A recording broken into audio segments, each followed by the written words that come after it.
দেখ আগের দিন আমরা কস্টাক্সে দুটো পেজ করেছিলাম, তাই না? মানে দুটো সেট হয়ে গেছিল, ঠিক আছে, দুটো স্কুলে হয়ে গেছিল। এই 3 নম্বর স্কুল করছি, স্কুলটার দমদম শ্রী অরবিন্দ বিদ্যা মন্দিরের ইংলিশ মিডিয়ামের কোশ্চেনটা করবো, ঠিক আছে? ইংলিশ মিডিয়ামের কোশ্চেনটা করবো।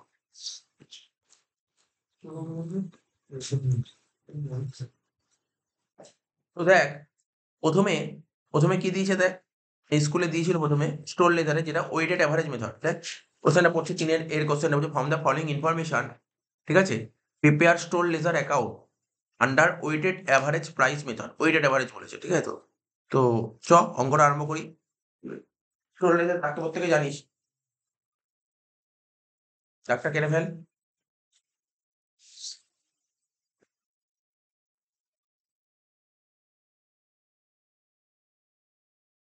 আমরা আগের দিন দুটো পেজ করাইছিলাম, প্রথম পেজটা করার সময় কি ধরে ধরে ধরে করিয়েছিলাম, সেকেন্ড পেজটা খুব ফাস্ট করালাম, 1 ঘন্টার মধ্যে নামিয়ে দিলাম, ঠিক আছে? তো 1 ঘন্টা লাগেনি, 54 মিনিটে নামিয়ে দিয়েছিলাম, ঠিক আছে? তো তো মোটামুটি বেসিক প্রথম, যদি কোনো অঙ্ক নতুন থাকে এই পেজে, সেই অঙ্কটা ধরে ধরে বোঝাবো। যে অঙ্কগুলো না এটাতে একই ধরনের অঙ্ক, সেটা ফাটাফাট ফাস্ট করে যাবে, ঠিক আছে? তো মাথায় থেকে যাবে।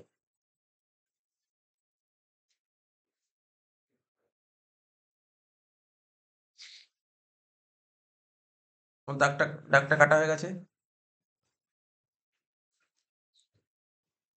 কি লিখবো প্রথমে? Weighted average method.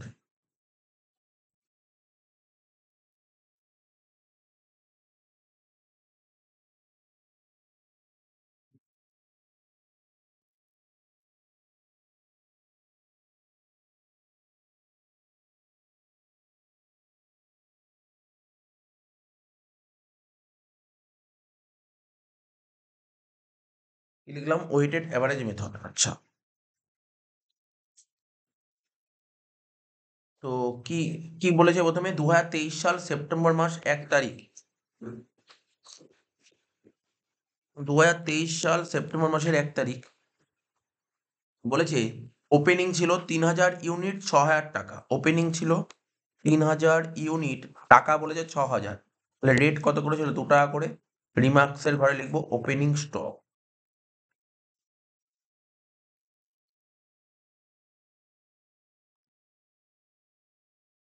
সেপ্টেম্বরের 1-এর পর 2 তারিখ, 2 তারিখ কি বলেছে?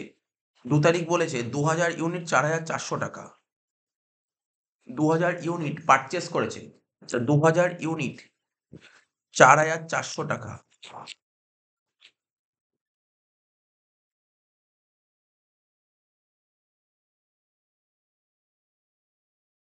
রেট হবে 2 টাকা 20 করে। যেহেতু ওয়েটেড অ্যাভারেজ বলেছে, ওয়েটেড অ্যাভারেজ কি হয়, রেটের কোনো ঝামেলা থাকে না, জাস্ট একবারে ব্যালেন্সের ঘরে কাজটা করতে হয়। তাহলে 3000 ইউনিট গোডাউনে ছিল আর 2000 ইউনিট পারচেস করে, তাহলে হলো কত? 5,000 ইউনিট। আর এইদিকে 6,000 আর 4,400 যোগ করে কত হলো? 10,400। এবার ভাগ করে দেবো, রেট করে দেবো। 10,400 ভাগ 5,000 কত হচ্ছে? 2.08।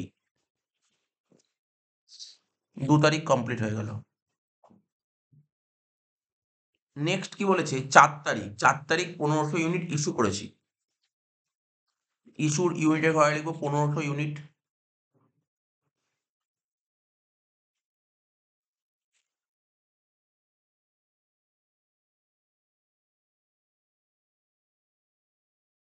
কি বললাম? 1,500 ইউনিট ইস্যু করেছি। কত তারিখ? 4 তারিখ বলেছি, 4 তারিখ 1,500 ইউনিট ইস্যু করেছি। এবার ইস্যুর রেট কত হবে? একদম সিম্পল জিনিস, লাস্ট যে রেট ছিল ওয়েটেড অ্যাভারেজ করছি, তো এখানে মেথডটা ওয়েটেড অ্যাভারেজ। ওয়েটেড অ্যাভারেজের লাস্ট রেট কি ছিল? এই 2.08, এই 2.08ই এখানে বসিয়ে হবে। তাহলে 1500-র সাথে 2.08 গুণ করলে কত হচ্ছে? 3,120। 5,000 থেকে 1,500 ইউনিট বেরিয়ে গেল, রইল কত? 3,500 ইউনিট। আর 10,400 থেকে যদি 3,120 বাদ দিই, কত হচ্ছে? 7,280। এবার এই 7,280-কে 3,500 দিয়ে ভাগ করব, তো হচ্ছে 2.08 হচ্ছে। 4 তারিখ হয়ে গেল। নেক্সট কি বলেছে? 4-এর পর, হ্যাঁ 4-এর পর 16 তারিখ, 4-এর পর 16 তারিখ 2,000 ইউনিট কিনছি। 16 তারিখ 2,000 ইউনিট কিনছি কত টাকা দিয়ে? 4,600 টাকা। দেখ 4,600 টাকা। তাহলে করবো 4,600 ভাগ 2,000, কত হচ্ছে? 2.3। 2.3। তাহলে গোডাউনে কত মাল হবে? 3,500টা মাল ছিল আর 2,000 কিনছি, হলো কত? 5,500টা মাল। আর 7,280 ছিল, তার সাথে যোগ করবো কত? 4,600, হলো কত? 11,880। কত লিখলাম? 11,880। এই 11,880-কে যদি আমি 5,500 দিয়ে ভাগ করি, কি দাঁড়াচ্ছে? 2.16। 16 তারিখ হয়ে গেল। তাহলে 1, 2, 3, 4, 4টে পয়েন্ট সুন্দর করে আস্তে আস্তে ধরে ধরে হলো। ঠিক আছে তো? বুঝে গেল তো? করতে পারছিস তো সব? সুন্দর করে করছিস? কোনো যেন ভুল যেন না হয় এখানে। কারণ আমি বলেছি এবছরের জন্য ইম্পর্টেন্ট লিফো আর ওয়েটেড।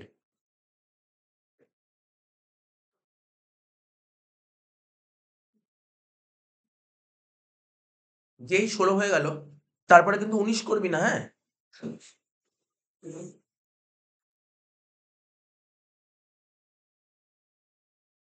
তোদের কোশ্চেন পেপারটা একটু বের করিস তো। 19 তারিখে ড্যাশ ড্যাশ 19 তারিখে চলটা বেকার দিয়েছ নাকি? আচ্ছা, 17 তারিখে শর্টেজ ছিল 100 ইউনিট। 17 তারিখে শর্টেজ ছিল 100 ইউনিট। আর জানিসই 100 ইউনিট শর্টেজ মানে তো ইস্যু, বহুবার বলেছি। আর রেট কত বলবো? লাস্ট রেট কি ছিল? 2.16। 100-র সঙ্গে 2.16 গুণ করে দিবি, শেষ হয়ে গেল অঙ্ক। 216। 5,500 থেকে 100 বেরিয়ে গেলে রইল কত? 5,400। আর 11,880 থেকে যদি 216 বাদ দিয়ে দিই, তাহলে রইল কত? 11,664। লাস্টের ঘরে কি লিখবো? Shortage and closing stock. অঙ্ক শেষ। এবার রেটটা তুই যদি মন চায় তুই ভাগ করতে পারিস, নাও করতে পারিস, অ্যান্সার বেরিয়ে গেল। কিন্তু অ্যান্সার মেন হচ্ছে ক্লোজিং স্টকের অ্যামাউন্ট কত এবং ক্লোজিং স্টকের ইউনিট কত, এটাই মেন অ্যান্সার। ঠিক আছে তো? রেট কর বা না কর কিছু যায় আসে না। তো আমি করে দিচ্ছি।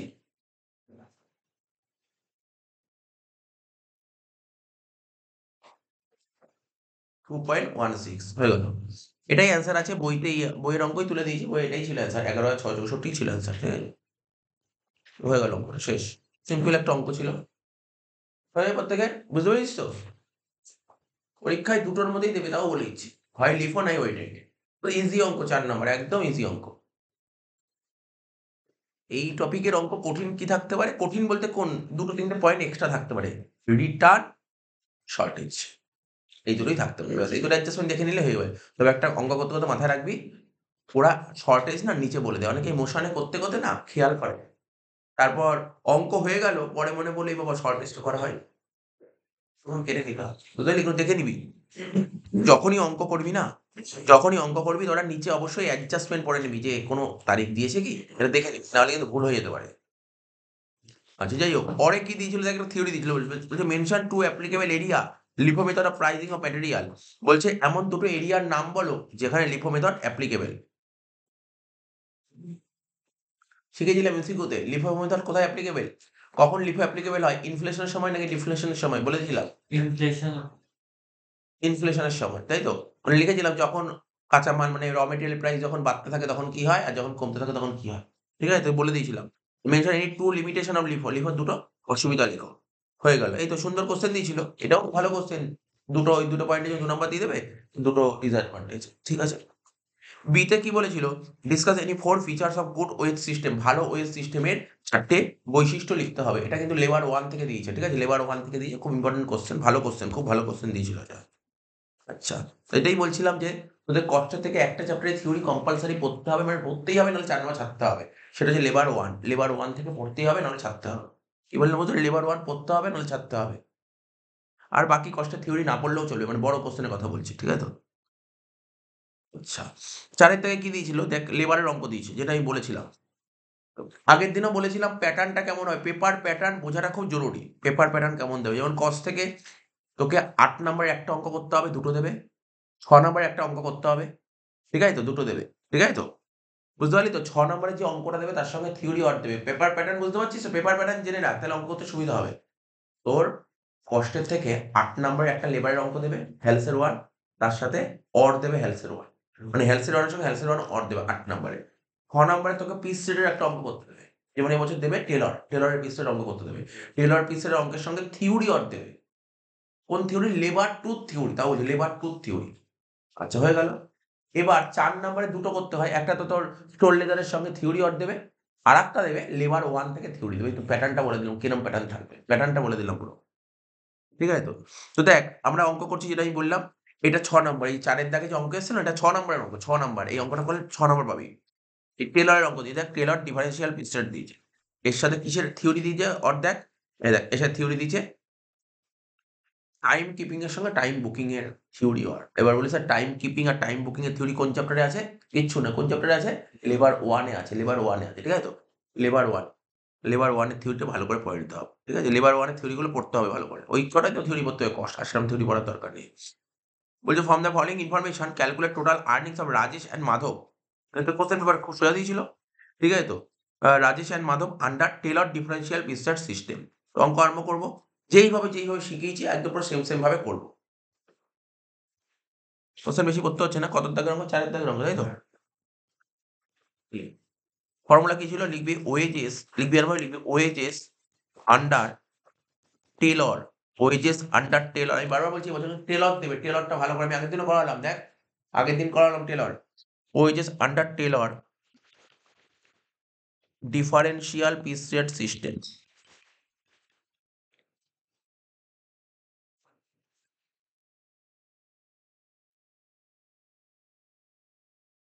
লিখলাম wages under Taylor differential piece rate system. Formula প্রত্যেকের জানা আছে। ফর্মুলা কি শিখিয়েছিলাম? অ্যাকচুয়াল আউটপুট,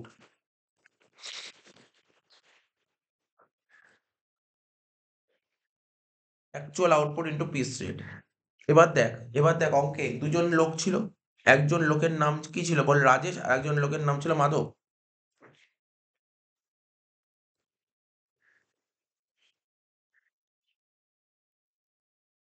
এবার দেখ কোশ্চেন পড়ে দেখ, রাজেশ কতগুলো আউটপুট করেছে, মানে কতগুলো ইউনিট তৈরি করেছে? 240। রাজেশ 240 আর মাধব 180। রাজেশ 240 আর মাধব 180। এবার পিস রেট বলে তো দেয়নি নিশ্চয়ই, পিস রেট তো বলবে না, বের করে নিতে হবে। এক লাইন ছেড়ে লিখবি পিস রেট বের করার ফর্মুলা প্রত্যেকে জানিস, rate per hour by unit per hour. কি ফর্মুলা শিখিয়েছিলাম বল? Rate per hour by unit per hour.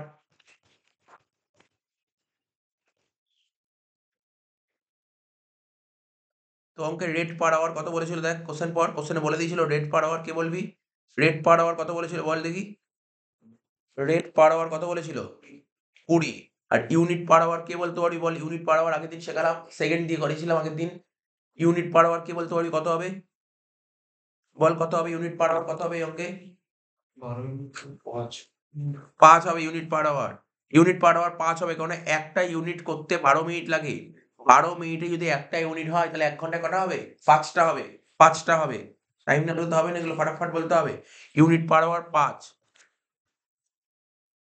ঠিক আছে? তাহলে 20 কে 5 দিয়ে ভাগ করলে কত হলো? 4 হলো। তাহলে পিস রেট বেরিয়ে গেল। কত সোজা অঙ্ক দিয়েছিল, কোন টাফ তো ছিল না অঙ্কের মধ্যে। কোন টাফ ছিল না, বিন্দু মতো টাফ ছিল না অঙ্ক, একদম জলের মতন অঙ্ক দিয়েছিল। এখন বলে দুটো অঙ্ক করতে গিয়ে দুটো অঙ্কই জলের মতন পেয়েছি। ঠিক আছে তো? আচ্ছা দেখ শোন, এত অব্দি হয়ে গেল। এইবার তোকে বের করতে হবে না যে আমরা তো শিখেছিলাম এখানে। এখন তো এই যে কোশ্চেন পেপারটা বলি স্যার আরো একটু তোরা বলতে হয়েছে একটু কোশ্চেন মিস দিয়েছে, মিস দেয়নি, কোশ্চেন ভুল নেই। ওরা জাস্ট টেস্ট করেছে, স্টুডেন্টের সঙ্গে টেস্ট করেছে। ডিফারেনশিয়াল পিস সেট কি করেছিলাম টেলরের?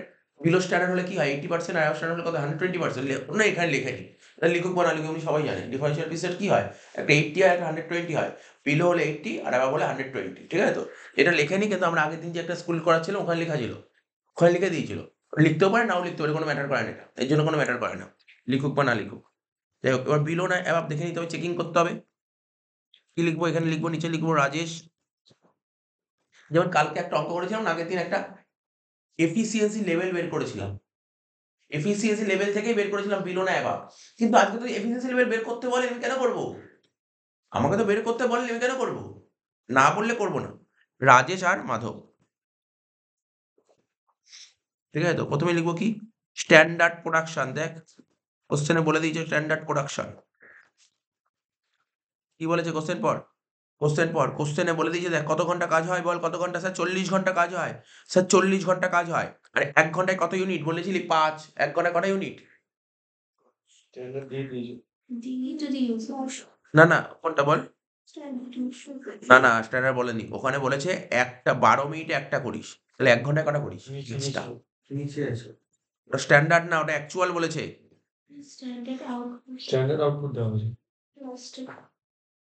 ও আচ্ছা, নিচে বলেছে। স্ট্যান্ডার্ড আউটপুট 200 বলেছে, তাই তো? ওই আর কি 200, যেটা বললাম ওইভাবে করলেও 200ই বেরোচ্ছে। 200ই বেরোচ্ছে। 40 ঘন্টা আর 1 ঘন্টায় 5টা ইউনিট। তাহলে কত হলো? 200। মানে না বলে দিলে কি করে বের করতে? না বলে তো 40 এর 5 গুণ করে 200 বেরোতো, তাই তো? খাস এখানে বলে দিয়েছে 200। ঠিক আছে? Standard production 200 unit, 200 unit. না বলে দেওয়ার চান্সই বেশি থাকে পরীক্ষায়। ঠিক আছে তো? এটা বের করে নিতে হয়। অ্যাকচুয়াল প্রোডাকশন বল কত বলেছিল? 240 আর 180। তাহলে প্রথম জন কি ছিল? বেশি করেছে, অ্যাবাভ। প্রথম জন অ্যাবাভ স্ট্যান্ডার্ড আর পরের জন বিলো স্ট্যান্ডার্ড। জেনারেলি তোরা যখন অঙ্ক করতে কি দেখতি? প্রথম জন বিলো থাকতো, পরের জন অ্যাবাভ থাকতো। ঠিক আছে, উল্টো দিয়েছে, তো অসুবিধা কোথায়? রাজেশ খেতে 120% আর ওকে তে 80%। অঙ্ক শেষ।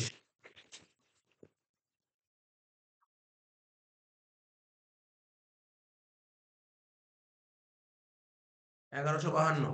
এবার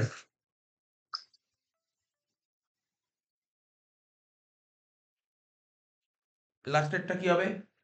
4 ইন্টু 80% ইন্টু 180 কত হচ্ছে? 576। শেষ হয়ে গেল, অঙ্কটা ঠুকে নে।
তাহলে দেখ, দুটো অঙ্ক হয়ে গেল পুরো সুন্দরভাবে।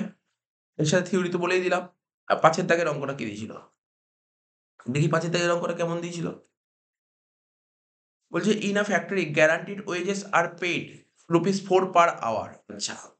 And payment is made on a weekly basis, এবং পেমেন্ট করছে উইকলি বেসিসে 48 ঘন্টা করে। মানে রেট পার আওয়ার তোকে বলেছে 4 টাকা করে, ঠিক আছে তো? আর পেমেন্ট করে উইকলি, মানে 48 ঘন্টা কাজ হয়। মোটামুটি মনে কর না, টাইম টেকেন এটা 48 ঘন্টা বলে দিয়েছি। By time and motion study, ঠিক আছে তো? It is estimated that manufacture of a product 25 minutes. মানে টাইম আর মোশন স্টাডিটা বলছে যে একটা ইউনিট করতে 25 মিনিট লাগে, এটা বলে দিয়েছে। মানে খুব সুন্দরভাবে গুছিয়ে গল্প দিয়েছে, বুঝিস তো? এটা তো পড়ে বুঝতে হবে। মেন কি পয়েন্ট গুলো তোকে বের করে নিতে হবে। মানে একটা ইউনিট তৈরি করতে লাগছে 25 মিনিট। আচ্ছা। To this contingency allowance is 20% is to be added. এরকম টাইপের অঙ্ক করিয়েছিলাম। বলছে মনে করা হচ্ছে যে না, এই প্রোডাক্টটা, যে প্রোডাক্টটা তুমি তৈরি করছো না, এই প্রোডাক্টটা তৈরি করতে আর একটু বেশি সময় লাগতে পারে। তাহলে 25 তো লাগছে, আরো 20% যদি এক্সট্রা লাগে তাহলে কত হচ্ছে? 25 এর 20% 25 মানে 50। মনে হয় 5 মিনিট মানে 30 মিনিট লাগে। একটা প্রোডাক্ট করে 30 মিনিট লাগবে। বুঝতে পারলি কি বললাম? তোকে কোম্পানি থেকে টাইম দিয়েছে 25 মিনিট। এবার তুই দেখেছিস না এই প্রোডাক্টটা তৈরি করতে একটু সময় বেশি লাগতে পারে। তোর জন্য আরো 20% টাইম এক্সট্রা অ্যালাউ করেছে। তাহলে কত হলো? 25 এর 20% করলে কত হয়? 5 মিনিট। 25 আর 5 মিনিট করলে কত? 30 মিনিট। মানে একটা ইউনিট করতে লাগে 30 মিনিট। মাথায় রাখবি, 25 মিনিট না, 25 টা হয়ে গেল 30 মিনিট। এরকম অঙ্ক করানো ছিল। এরকম অঙ্ক করানো আছে ক্লাসে বসিয়ে। একদম মনে তো হচ্ছে এই অঙ্কটাই করানো। এই অঙ্কটাই করানো। শুধু ডিজিটটা চেঞ্জ করা আছে। ঠিক আছে? আমাদের বইয়ের অঙ্ক, স্টাডি ম্যাটের অঙ্ক এই অঙ্কটা। আচ্ছা।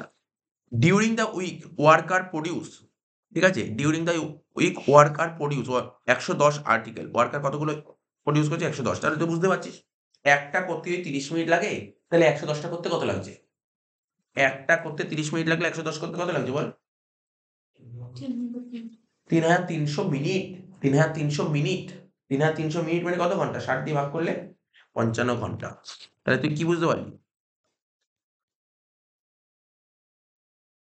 55 ঘন্টা হচ্ছে টিএ, আর টিটি কত বলেছে? 48 ঘন্টা। তাহলে টিএস কত হবে সব শেষ তো। এটাই তো বের করতে পারছি না। আর তো অঙ্কে কিছু নেই। এই তো সিম্পল এইটুকু জিনিস জানতে হবে, আর তো কিছু না। আর তো কিছু আছে? আর তো কিছু খুঁজে পাচ্ছি না। অঙ্কটা তো মজা লাগতো, দিল না অঙ্কটা। দিতে পারতো গ্যারান্টিড ওয়েজেস। দিলে মজা লাগতো। তো টাইম ডেট করে দিয়ে ছেড়ে দিস। গ্যারান্টিড ওয়েজেস করে, গ্যারান্টিড ওয়েজেস করেছিলাম। ঠিক আছে? তো তো কিছু নেই, অঙ্কটা একদম ইজি অঙ্ক ছিল। ভালো অঙ্ক ছিল। অঙ্কে আয়। কত দাগের অঙ্ক এটা? 5 অঙ্ক। তো দেখ কি বলেছে, প্রথমে লিখবি।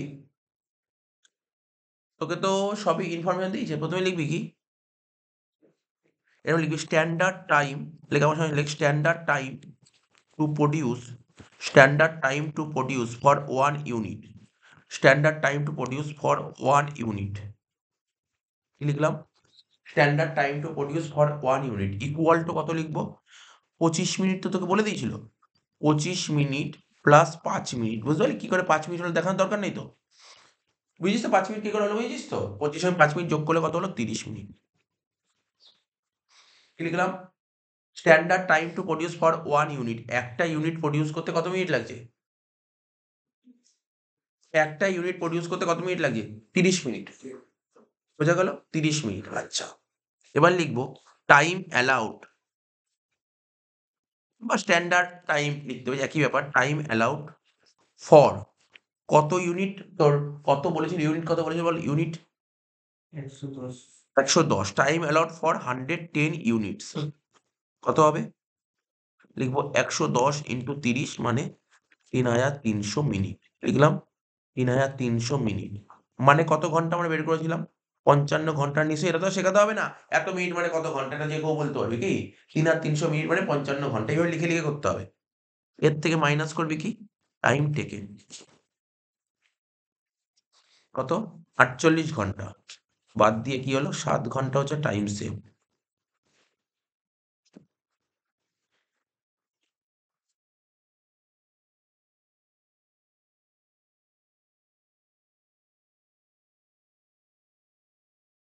ঠিক আছে? এবার কি করব? Wages under time rate system. প্রথমে টাইম ডেট বলেছিল।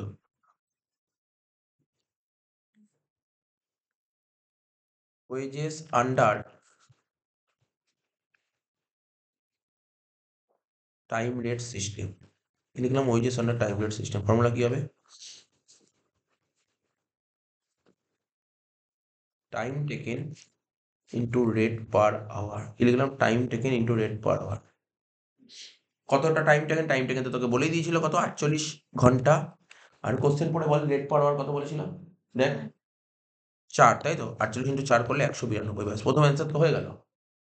এবার দেখ, এই যে অঙ্কটা এসেছিল, সে যদি এই উপরের অ্যাডজাস্টমেন্টটা করতে না পারে, তাহলে টাইম রেট তো অ্যাটলিস্ট করতেই পারে। 48 ইন্টু 4 তো করতেই পারবে। এটা তো ইজিলি পেরে গেছিস। 2 পেয়েই গেলে ভাই। 2 পেয়েই গেল। আচ্ছা দেখ, এরপরে লেখ। আর কি কি মেথড বলেছিল বল? ওয়েজেস আন্ডার, ওয়েজেস আন্ডার কি বলেছিল বল? Wages under Halsey plan. এরকম অঙ্ক করানো ছিল ক্লাসে, বুঝিস তো? বাট এই যে উপরে যে অ্যাডজাস্টমেন্টের জায়গাটা করলাম, এটা অবশ্যই দেখে রাখা উচিত। ঠিক আছে তো? Wages under Halsey plan. Formula কি হবে ওয়েজেস আন্ডার হেলসে প্ল্যান? ফর্মুলাটা কি হবে দেখ, আমি তোকে বলছি। তো জানি, সেটা বলতে হবে না। Time wages plus bonus.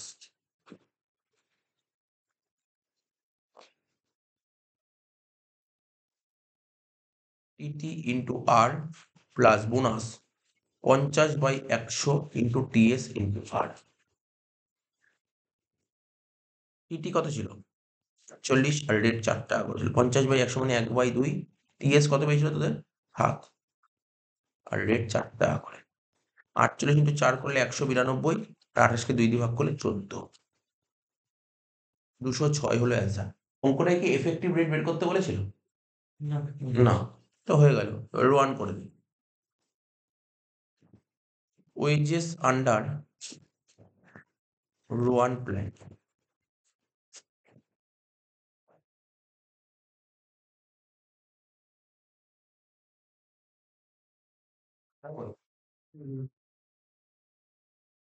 Formula time wages plus bonus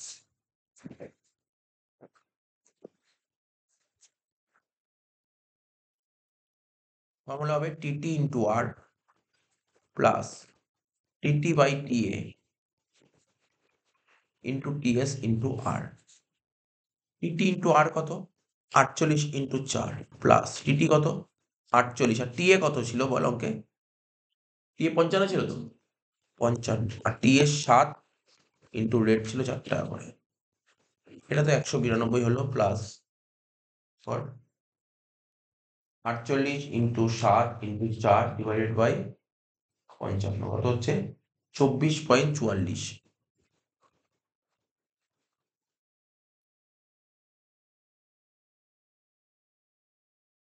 216.44।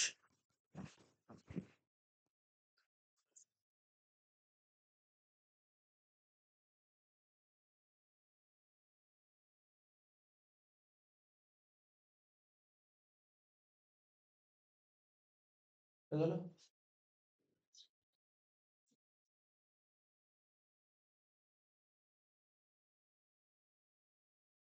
এর সাথে অরে কি দিয়েছিল? ভালো অঙ্ক দিয়েছিল অরের অঙ্কটা। দেখ অরে অঙ্ক কি দিয়েছিল দেখি কেমন অঙ্ক দিয়েছিল। ঠিক আছে তো? বলছিল কি from the following information calculate total wages আর বলেছিল ইফেক্টিভ ওয়েজ রেট। দুজন ওয়ার্কার ছিল, একটা রোহিত আর একটা বিরাট। তো আমি আগের দিন কি ফরম্যাটে করিয়েছিলাম মনে পড়ে তো? একদম ওইভাবেই করবো, বুঝতে পারলি তো? তাহলে আমাদের অঙ্কটা তাতেই নেমে যাবে।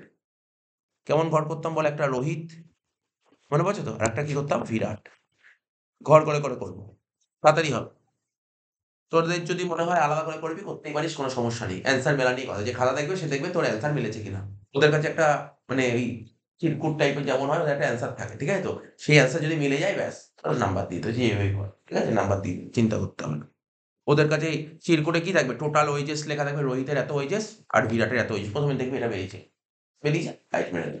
তারপর ওদের কাছে থাকবে যে ইফেক্টিভ রেট পার আওয়ারটা, বুঝলি? এফেক্টিভ রেট যেটা, ওটাও থাকবে। মানে বুঝলি তো? ওদের কাছে একটা থাকে যে অ্যান্সার গুলো ফাটাফাট করে মিলিয়ে দেয়। তো দেখ, প্রথমে কি বলছে? অঙ্কটা ভালো অঙ্ক, আমার খুব ভালো লেগেছে অঙ্কটা। বাট স্যার অঙ্ক করানো ছিল, ক্লাসে করানো অঙ্ক? তুই খোল, বই খোল, আমি বই দেখিয়ে দেবো এই অঙ্কটা কত নম্বর অঙ্কটা। বই খুলে দেখিয়ে দেবো এই অঙ্কটা, বইয়ের কত নম্বর অঙ্ক ছিল এটা। অজয় সৌরভের একটা অঙ্ক মনে আছে? অজয় সৌরভের একটা অঙ্ক ছিল, তাও বলেছি। অজয় সৌরভের অঙ্ক তুলে দিয়েছে, নাম চেঞ্জ করে দিয়েছে। অজয় আর সৌরভের নাম চেঞ্জ করে দিয়েছে রোহিত আর বিরাট। ঠিক আছে? রোহিত বিরাট, দেখবি অঙ্কটা করানো, কতবার অঙ্কটা করিয়েছিল এই অঙ্কটা। তাও আমি বলে দিচ্ছি, এটা সিইউবি কম অনার্স 1998 এসেছিল। তোদের বইয়ের অঙ্ক আছে, বসু নায়কের বইতেও এই অঙ্কটা আছে, ঠিক আছে? একদম কমন অঙ্ক দিয়েছিল তুলে। ঠিক আছে? হ্যাঁ, এটা ঠিক, এই অঙ্কটা কোনদিন এইচএসে আসেনি। বাট আমার সাজেশনের অঙ্ক প্রতি বছরই থাকে এই অঙ্কটা। ভালো অঙ্ক দিয়েছে। তো দেখ কি বলেছে, প্রথমে এক একটা করে লিখবি। প্রথমে লেখ, প্রত্যেকে লেখ টাইম অ্যালাউড। প্রত্যেকে লেখ প্রথমে টাইম অ্যালাউড, লেখ টাইম অ্যালাউড। ব্র্যাকেটে কি লিখবি? ব্র্যাকেটে লিখবি আওয়ার্স, HRS। ভালো অঙ্ক কিন্তু, অঙ্কটা ভালো অঙ্ক। পেরেছিস অঙ্কটা? টাইম অ্যালাউড ব্র্যাকেটে লিখবি আওয়ার্স। কি বলেছে? টাইম অ্যালাউড কত লিখিস? তাহলে রোহিতে লিখলি 23 আর বিরাটে 32, তাই তো? হ্যাঁ কি না? রোহিতে 23 আর বিরাটে 32, তাই লিখেছিস তো? হ্যাঁ, রোহিতে 23 আর বিরাটে 32 লিখেছিস তো? রোহিতে 23 বিরাটে 32 লিখিস তো? লেখ। প্রথমেই ভুল লিখে দিয়েছিস। প্রথমেই ভুল লিখেছিস। রোহিতে 23 আর বিরাটে 32 হবে না। ও তো দিয়েছে।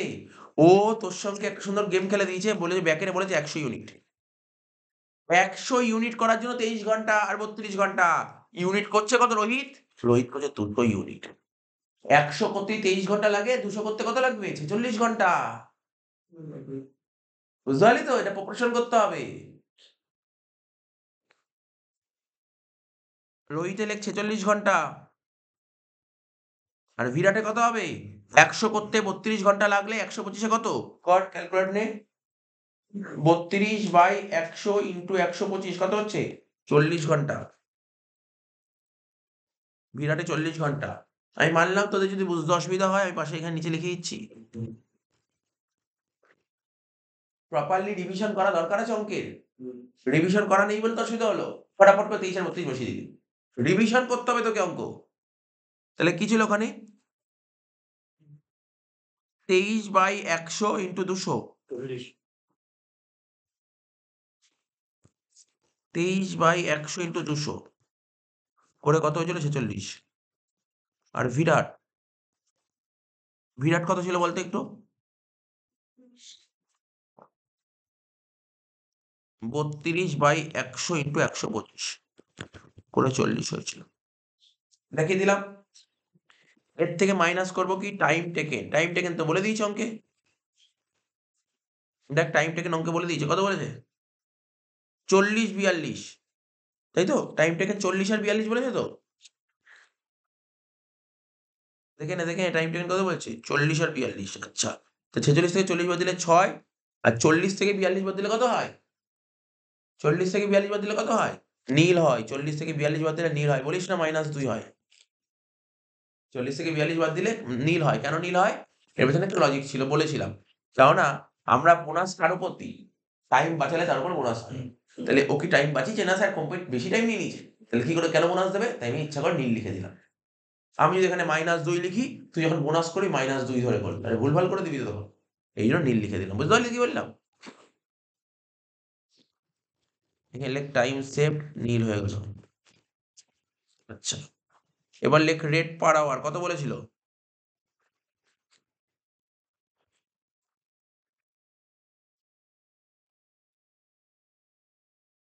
রেট পার আওয়ার দেখা যাক কি বলেছে কোশ্চেনে। রেট পার আওয়ার বলেছিল 6 টাকা আর 7.5 টাকা। এটা রুপিস, হ্যাঁ? 6 টাকা আর এটা 7.5 টাকা হয়ে গেল। এটাও শেষ হয়ে গেল।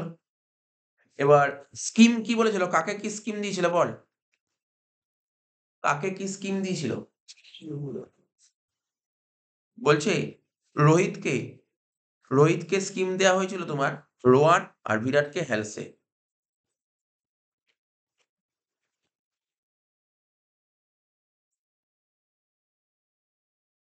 আর কি দিয়েছিল? আর বলেছিল তোমাকে সেরকম কিছু নেই, ব্যাস এখানেই স্টপ করে দে। এবার অঙ্কটা আরম্ভ করি।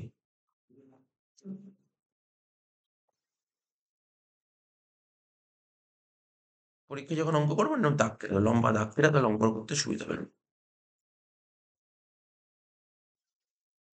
তাহলে কি লিখবো প্রথমে? Time wages. লেখ টাইম ওয়েজেস। ফর্মুলা কি ব্র্যাকেটে? TT into R. হ্যাঁ কি না? টাইম ওয়েজেস কি করলাম বল? টিটি ইন্টু আর করে দিলাম। ঠিক আছে তো? তাহলে প্রথমে রোহিত। রোহিতের টিটি কত ছিল বল? তোরা বের করেছিলি। রোহিতের টিটি কত ছিল? 40। আর বিরাটের কত ছিল? 42। রেট রোহিতের রেট কত ছিল? 6 টাকা আর বিরাটের ছিল 7.5 টাকা।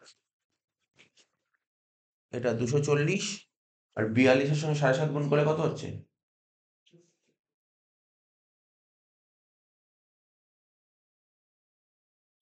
315। ঠিক আছে? 315 বোঝা গেল তো? টাইম ওয়েজেস হয়ে গেল। এবার এর সাথে কি যোগ করবো? বোনাস যোগ করবো। বোনাস। প্রথমে কি? রোহিত। যে রোহিতকে বোনাস দেবে কোন মেথডে বললাম? রোয়ানে। তাহলে ফর্মুলা কি হবে? TT by TA into TS into R. TT কত ছিল রোহিতের? রোহিতের টিটি ছিল 40। টিএ কত ছিল রোহিতের? 46। টিএস কত ছিল? 6। ঠিক আছে? আর রেট কত করে ছিল? রেট 6 টাকা করে। তাহলে কর 40 ইন্টু 6 ইন্টু 6 ডিভাইডেড বাই 46 কত হচ্ছে? 31.30। আর ওর বোনাস হবে না। 315, 240 আর 31 কত? 271.30।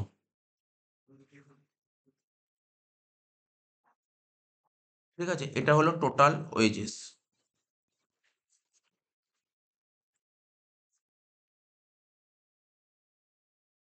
এবার করবো এফেক্টিভ রেট। এফেক্টিভ রেট বের করবো কি করে? Wages by TT. ওয়েজেস কত ছিল? এখানে হবে 271.30 বাই টিটি কত? 40। আর এখানে 315 বাই টিটি কত ছিল ওর?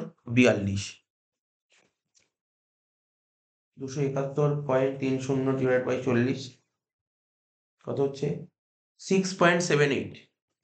6.78 আর ওটা 315 ডিভাইড বাই 42 কত হচ্ছে? 7.5 টাকা। এত অব্দি টুকে নে আগে। হয়েছে? কত কত পেয়েছি অ্যান্সার বলিস? আর ওটা 315। ইফেক্টিভ রেট বের করেছিস?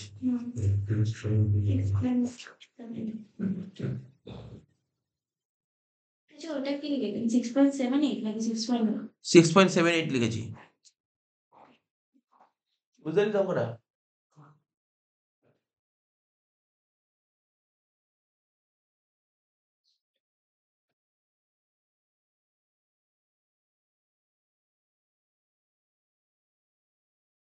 এগুলো আমরা তাড়াতাড়িও হয়ে যায়। বুঝতে পারলে বেশ ভালোই লাগে এটা করতে।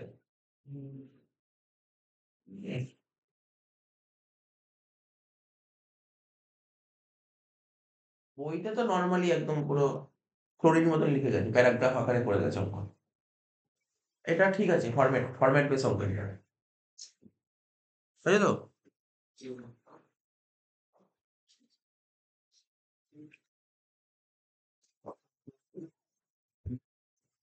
আচ্ছা। তোকে কি বের করতে বলেছিল? টোটাল ওয়েজেস বেরিয়ে গেল তোর। ইফেক্টিভ রেট বের করতে হয়ে গেল। এবার প্রাইম কস্ট বের করতে প্রাইম কস্ট। প্রাইম কস্ট তো জানিস তোরা। প্রাইম কস্ট বের করার ফর্মুলা কি জানিস বল? ফর্মুলা কি ছিল? ম্যাটেরিয়াল, নিচে লেখ ম্যাটেরিয়ালস। ম্যাটেরিয়াল কত বলেছিল? ২০০০ করে বলেছিল দেখ, দুজনেরই ২০০০ করে দেখ কোশ্চেন পড়।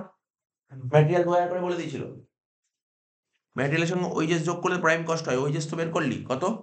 ২৭১.৩০ আর এটা ৩১৫ যোগ করে দে, প্রাইম কস্ট বেরিয়ে গেল শেষ অঙ্ক। এটা ২৩১৫ আর এটা ২২৭১.৩০ এটা হলো প্রাইম কস্ট।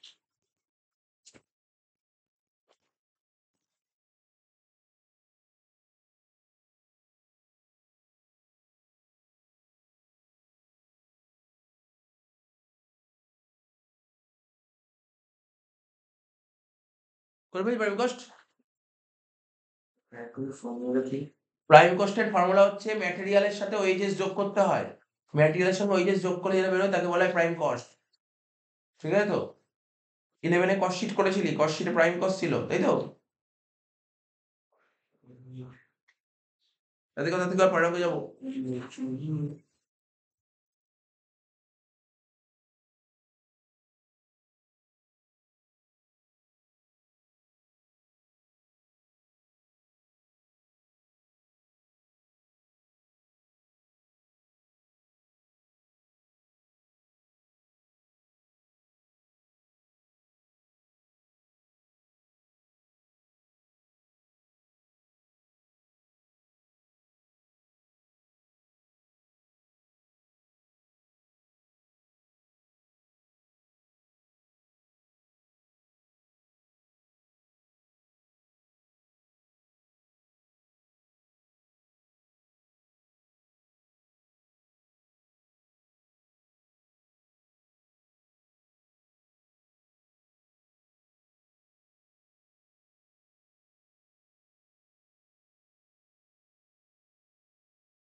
নেক্সট অঙ্ক দেখ আমাদের কমপ্লিট হয়ে গেল কি? কস্ট কমপ্লিট হয়ে গেল। চলে আয় ট্যাক্সে। কস্ট কমপ্লিট, এবার ট্যাক্সে চলে আসছি। ৬ এর দাগে কি বলেছিল করতে? ৬ এর দাগে দিয়ে ট্যাক্স আরম্ভ। বলছে mention the basis charges of income from house property. Income from house property. Charging section মনে পড়ে? সেকশন 22 তে বলেছিলাম income from house property charging section কি ছিল? সেকশন 22 ওই যে ৩ থেকে ৪ টে পয়েন্ট ছিল, ৪ টে পয়েন্ট লিখতে হবে। যে ওনার হতে হবে, মানে হাউসটা যে ওনার হতে হবে, ওনার প্রিভিয়াস ইয়ারেই এটা হতে হবে। মানে বাড়ি ভাড়াতে যে ইনকাম হবে সেটা প্রিভিয়াস ইয়ারেই হতে হবে। ঠিক আছে? যেমন ছিল যে ৩-৪ টে পয়েন্ট লেখা ছিল, ওই ৪ টে পয়েন্টই লিখতে হবে। এরকম কমন কোয়েশ্চেন দিয়েছিল থিওরি। এর সাথে অরে একটা অঙ্ক দিয়েছিল। ঠিক আছে তো? যেই কোয়েশ্চেন সেট করুক না কেন, মানে উচিত হয়নি এর সঙ্গে এই অঙ্কটা অরে দেওয়ার। দিতে পারত এটা। এটা অ্যাকচুয়ালি ১০ এর মতন অঙ্ক হয়ে গেছে, বুঝতে পারলি? কেন দেখ? কেন দেখ, যদি এই অঙ্কটা তোকে বলতো ন্যাপ বের করো, কোনো সমস্যা নেই। যদি ন্যাপ বের করতে বলতো, ও অঙ্কটা কি দিয়েছে দেখ ভালো করে। এই অঙ্কটা না ছিল তো ৪ নাম্বার। ৪ নাম্বারে কত বড় অঙ্ক দিয়েছে। অঙ্কটা অনেক বড়, ৪ নাম্বার ওয়াইজ অঙ্কটা বড়। অঙ্কটা ৪ নম্বর ওয়াইজ বড়। এটা ১০ নম্বরের অঙ্ক। অ্যাকচুয়ালি ১০ নম্বরের অঙ্ক। এটা তোকে ৪ এ দিয়ে দিয়েছে। বুঝলেন? 10-এর অঙ্ক 4-এ দিয়েছে। কঠিন বলতে এটাই। এর চেয়ে কিছু কঠিন বলব না আমি। অঙ্ক কঠিন নয়। তবে এরকম অঙ্কের জন্য চেয়ে থিওরি করাটাই বেটার। কারণ থিওরিতে 4 টে পয়েন্ট লিখলেই 4-এ 4। এরকম থিওরিতে নাম্বার পাওয়া যায় ফুল মার্কস। এরকম থিওরি কেন থিওরি দেখ কি বলেছে এটা? Charging section 4 টেই point. 4 টে পয়েন্ট লিখবি 4 নাম্বার দিয়ে দেবে। ঠিক আছে তো? আর ইংলিশে লিখলেও 4-এ 4 দেবে কোনো সন্দেহ নেই। ঠিক আছে তো? আ তো যাই হোক, এবার দেখ কি বলছে? দাগ কাট, হাউস পটে দাগটা কাট। গ্রুপ পিছু 3 টে ঘর করবি, হ্যাঁ?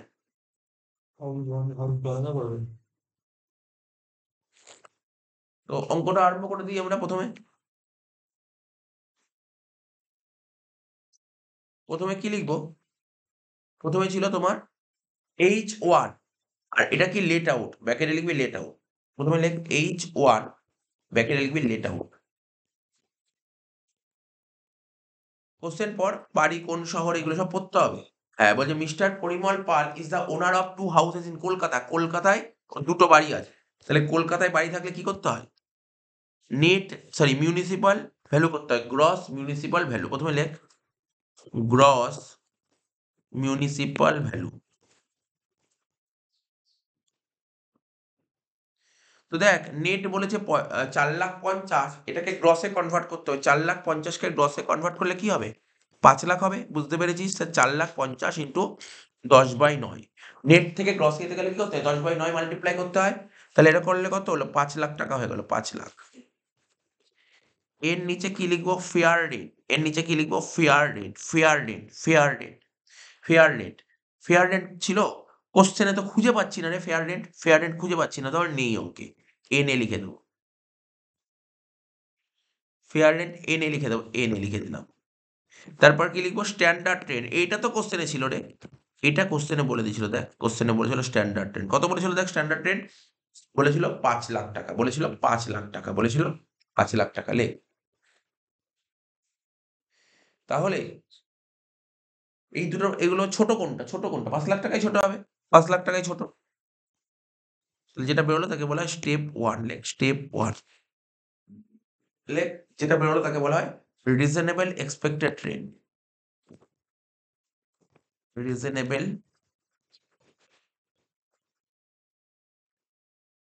Expected train.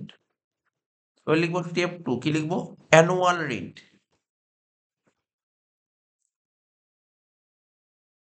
Annual rent. কত বলছে অ্যানুয়াল রেন্ট দেখ? ৪,৮০,০০০।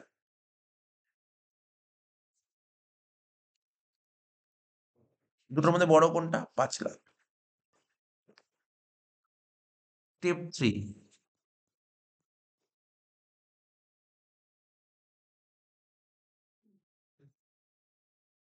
স্টেপ 3 দিয়ে কি লিখেছে? ভ্যাকেন্ট আছে অঙ্কে কিছু? ভ্যাকেন্ট আছে? না ভ্যাকেন্ট নেই। অঙ্ক সোজাই দিয়ে দিয়েছে। তাহলে কি লিখবো? লেখ gross annual value.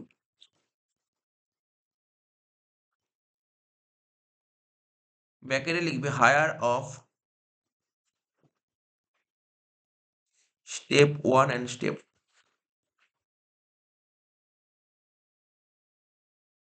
Less municipal tax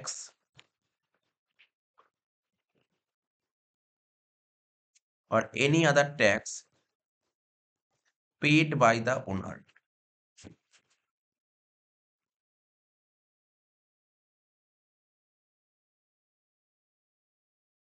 তো দেখ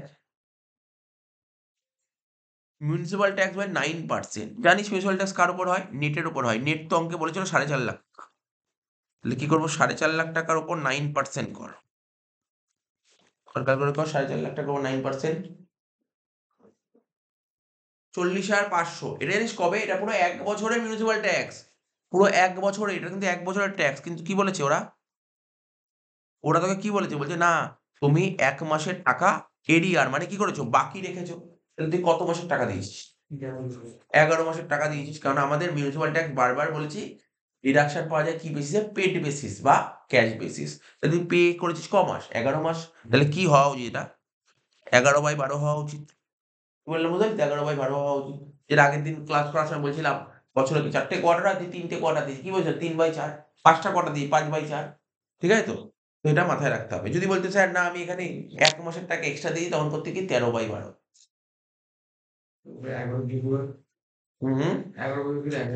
11 হলো কি করে? বছরে ক মাস? ক মাসের টাকা দিসনি? তাহলে ক মাস দিয়েছিস? আচ্ছা, 4.5 লাখ ইন্টু 9% ইন্টু 11/12, ঠিক আছে? কত হচ্ছে? 37,125। বাদ দে। 5 লাখ থেকে 37,125 বাদ দিলে কত হচ্ছে? 4,62,875।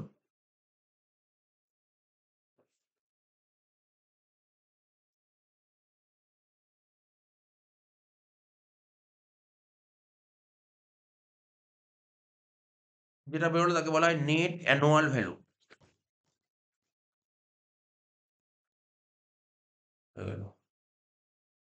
এবার কি করব? Minus deduction under section 24।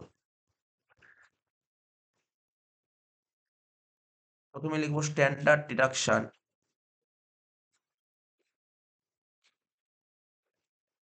Under section 24 subsection A. 4,62,875 into 30%।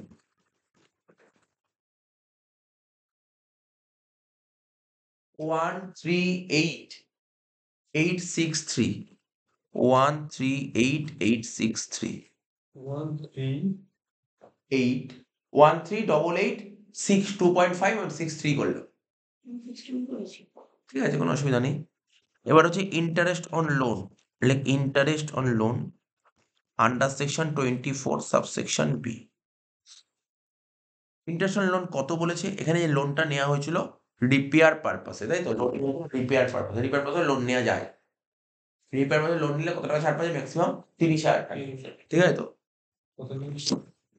Generally কি হয় জানিস তো?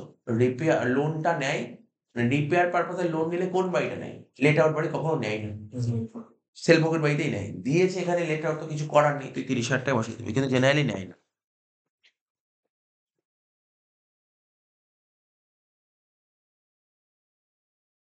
এবার তুই ভাড়া বাড়ি দিয়েছিস, তুই রিপেয়ার করবি, এই যে ভাড়া বাড়ি, যাকে বাড়ি ভাড়া দিবি, সে যদি বাড়িটি ড্যামেজ করে, সেটা কার থেকে? ভাড়াটিয়ার থেকে কিন্তু পুষিয়ে নেওয়া হয়। যে যখন যখন ভাড়া দেওয়া হয় না, ওদের একটা কন্ট্রাক্ট থাকে, দেখো এই যে বাড়িটা ভাড়া দিলাম, যদি কোনো কিছু ড্যামেজ হয় তার ক্ষতি কিন্তু তোমাকে ভরপাই করতে হবে, ঠিক আছে তো? কিছু ক্ষতি হলে এটা নিয়ম থাকে। কিন্তু আজকে তুই নিজের বাড়ি, তুই কোনো বাড়ি ভাড়া দিসনি, তাই না? যদি কোনো কিছু ড্যামেজ ট্যামেজ হয় তার খরচা তোকে বিয়ার করতে হবে। এটা ডিবেট, ব্যাপারটা বুঝে নে। কত হচ্ছে? 1,68,863, তাই হয়েছিল তো? মাইনাস করে বল কত বেরোচ্ছে? 462,875 মাইনাস 1,688,663 কত হচ্ছে? 2,94,012। 2,94,012, এটা হচ্ছে প্রথম বাড়িটা হয়ে গেল। 2,94,012। এবার H2, এটা হচ্ছে সেলফ অকুপাইড।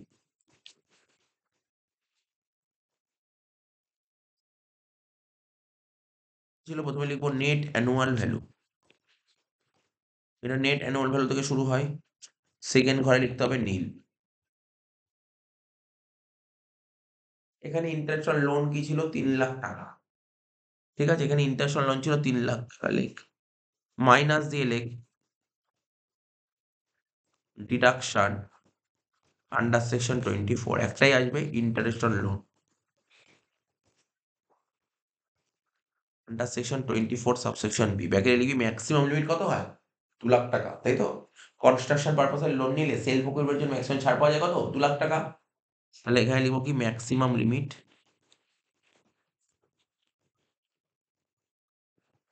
রুপিস 2,00,000। তাহলে নীল থেকে 2,00,000 বাদ দিলে কত হবে? মাইনাস 2,00,000। অ্যান্সার কত হবে? 94,012, তাই বেরিয়েছিল? কত বেরিয়েছিল স্যার? 94,015। এই 12 বা 13 না কি হলো ব্যাপার? যেটা বেরোলো তাকে বলা হয় income from house property.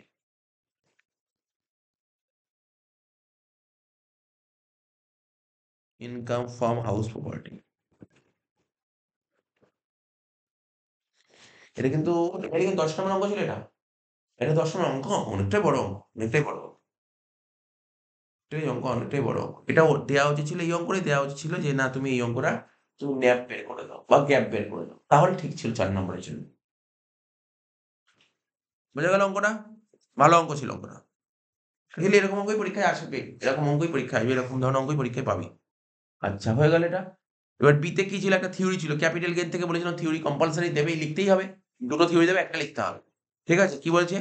Short term capitalization, long term capital. এই কমন অনেক স্কুলেই এই কোশ্চেনটা দেখছি। Short term capitalization, long term ক্যাপিটালের পার্থক্য। এর সঙ্গে অনেক কি দিয়েছিল? বলছে এর মধ্যে কোনগুলো ক্যাপিটাল অ্যাসেট, কোনগুলো ক্যাপিটাল অ্যাসেট নয়। ঠিক আছে তো? তো এগুলো তোকে লিখতে হবে। বলছে identify which of the following capital asset, কোনগুলো ক্যাপিটাল অ্যাসেট, কোনগুলো ক্যাপিটাল অ্যাসেট নয়। ঠিক আছে তো? এটা একের দাগে ছিল। 4 টে কোশ্চেনে 4 টে point A, B, C, D 4 টে পয়েন্ট লেখার জন্য 2 মানে একটা 0.5 করেছিল। ঠিক আছে তো? আচ্ছা। নেক্সট বলেছিল, নেক্সট একটা কি অঙ্ক দিয়েছে নাকি দেখি। না অঙ্ক না, এখানে কেমন দিয়ে জানিস তো?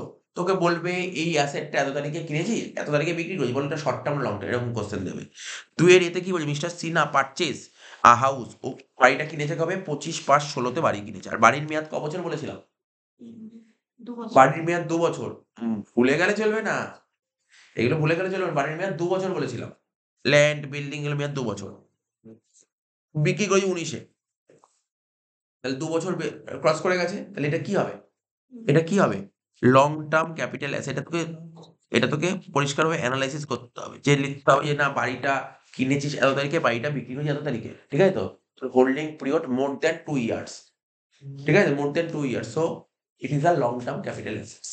So it is a long term capital asset. বুঝতে পারলি তো? তোকে এরপর লিখতে হবে যেহেতু বাড়িটা 2 বছরের বেশি হোল্ড করেছি, তাই এটা লং টার্ম ক্যাপিটাল অ্যাসেটস।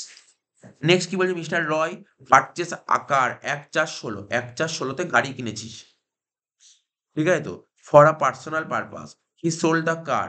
সবচেয়ে বড় কথা, এটা কি হবে? এটা not a capital assets. Not a capital asset. যে আমাদের নোট লেখা ছিল ক্যাপিটাল অ্যাসেটস এ, কার কিন্তু ক্যাপিটাল অ্যাসেট এর মধ্যে পড়ে না। দেখবি লেখা ছিল। কার ক্যাপিটাল অ্যাসেট এর মধ্যে পড়ে না। তাই এটা হবে না। এটা আরকি জাস্ট মুরগি বানানোর জন্য দিয়েছে। ঠিক আছে তো? তো এখানে কি হবে? এটা হবে নট আ ক্যাপিটাল অ্যাসেটস। ঠিক আছে তো? মনে থাকবে তো? দেখবি বইতে লেখা ছিল কার, মোটর কার। মোটর কার কি ছিল? Motor car for personal use. এটা ক্যাপিটাল অ্যাসেট, ক্যাপিটাল অ্যাসেট নয়। Motor car personal use capital asset. বলবি না motor car, motor car for personal use. ঠিক আছে? এটা ক্যাপিটাল অ্যাসেটস নয়। এটা ক্যাপিটাল অ্যাসেটস নয়। ঠিক আছে তো? তো আরো যদি তুই বলতে একটু এনালাইজ করতেই পারিস। তখন তুই বলবি যে না আমরা জানি যে যেকোনো পার্সোনাল এফেক্ট ক্যাপিটাল অ্যাসেট এর মধ্যে পড়ে না। ঠিক আছে? পার্সোনাল এফেক্ট ক্যাপিটাল অ্যাসেট এর মধ্যে পড়ে। এটাও লিখতে পারিস। কারণ কোন personal effect? Personal effect capital asset হতে হয় না। কোনগুলো লিখেছিলাম? ওটা কি ইয়ে ছিল, একটা মুভেবল ছিল, একটা ইমুভেবল ছিল। মুভ। এটা তো মুভ করা যায়।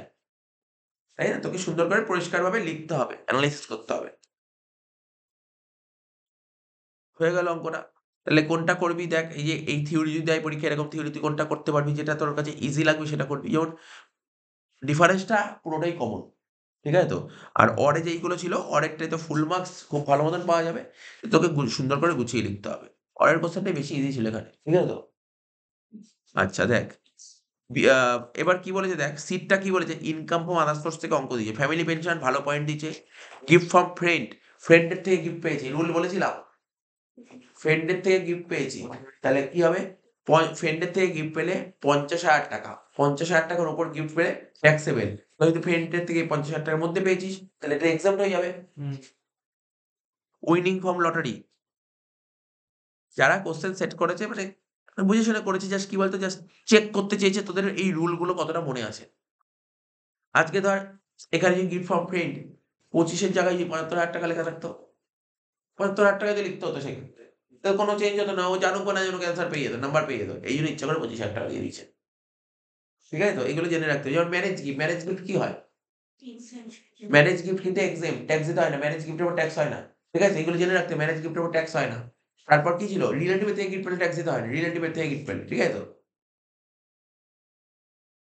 আচ্ছা উইনিং ফ্রম লটারি বলে দিয়েছে কত? উইনিং ফ্রম লটারি কত বলেছে? 9,000 টাকা।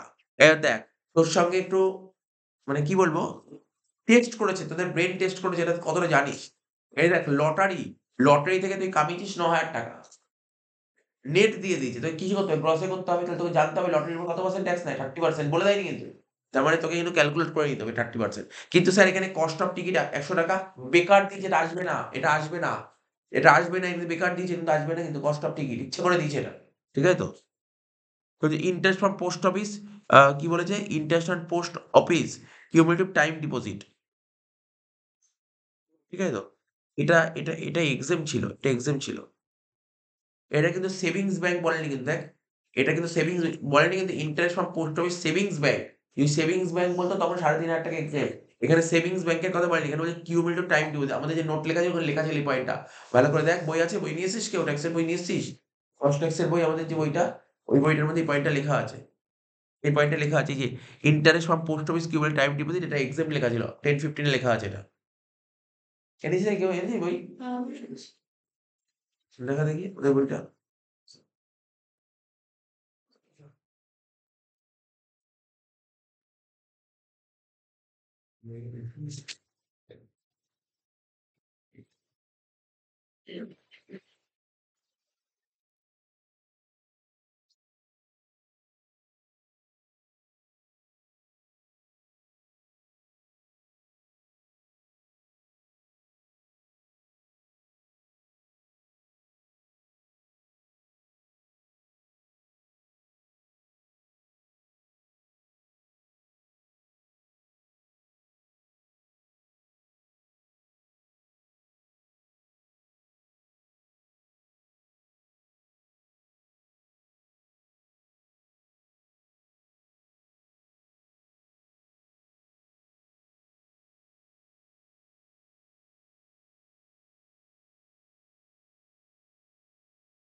এই যে আমাদের বইয়ের ১৯৫ পাতায় লেখা ছিল।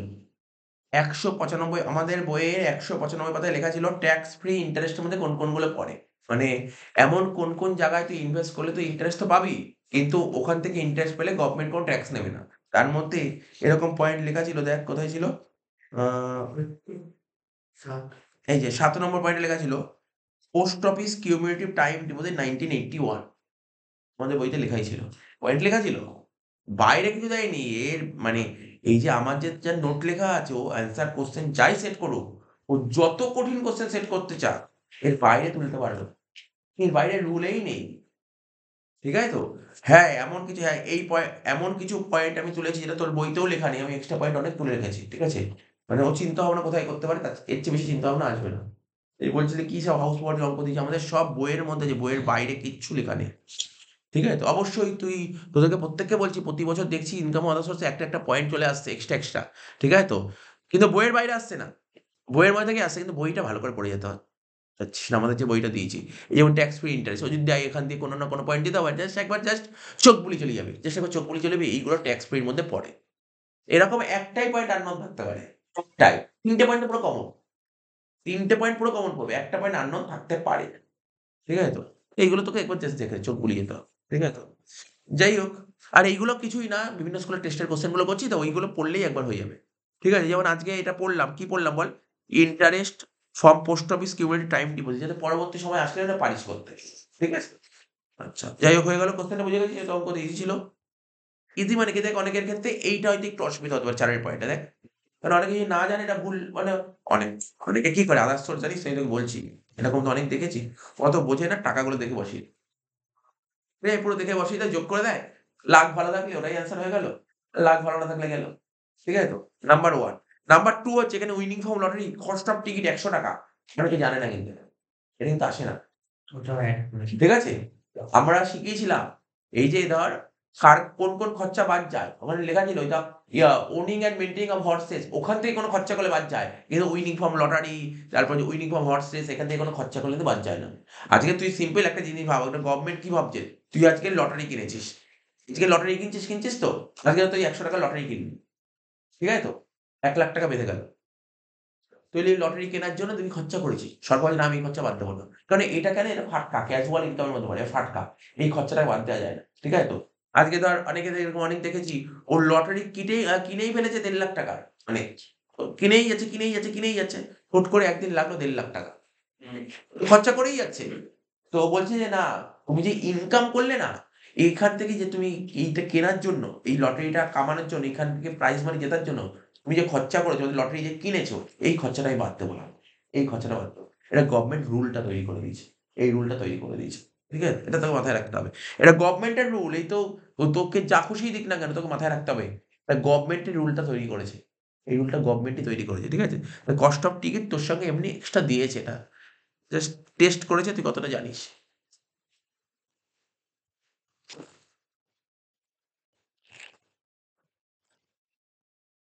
হয়ে করা। ১ম পয়েন্ট কি বলছে? ফ্যামিলি পেনশন, তাই তো?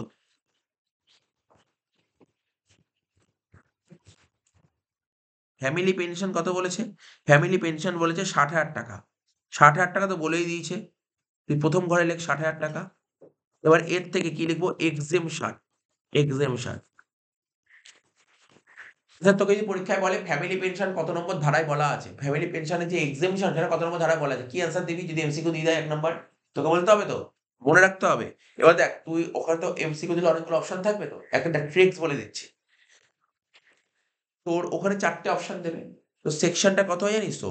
তোকে থাকতে হবে ৫৬ থেকে ৫৯ এর বাইরে থাকবে না। যাই দিক এর মধ্যেই থাকবে ৫৬ থেকে ৫৯ এর মধ্যে। কেননা আদার্স সোর্স এই পয়েন্টের মধ্যেই আছে। ঠিক আছে?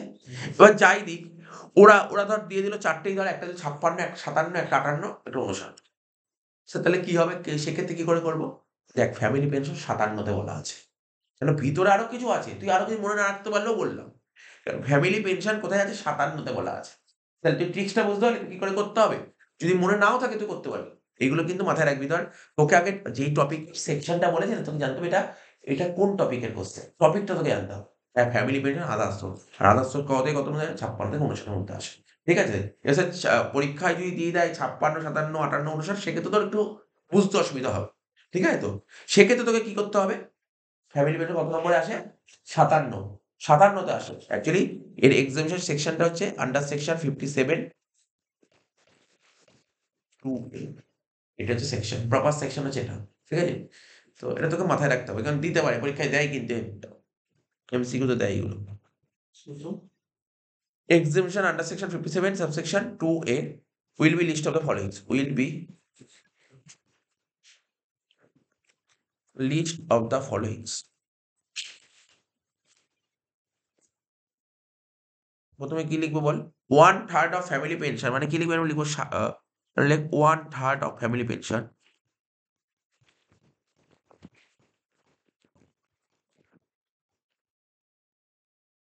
or ১৫,০০০ টাকা, তাই তো? এই দুটোর মধ্যে ছোট কোনটা? ৬০,০০০ এর 1/3 করলে কত হয়? ২০,০০০ টাকা, তাই তো? আর ১৫,০০০ টাকা ছোট কোনটা? ১৫,০০০ টাকা। বাদ দিয়ে বাইরে বসে গেল ৪৫,০০০ টাকা। নেক্সট কি বলেছে? নেক্সট বলেছে তোর গিফট ফ্রম ফ্রেন্ড লিখবি নীল।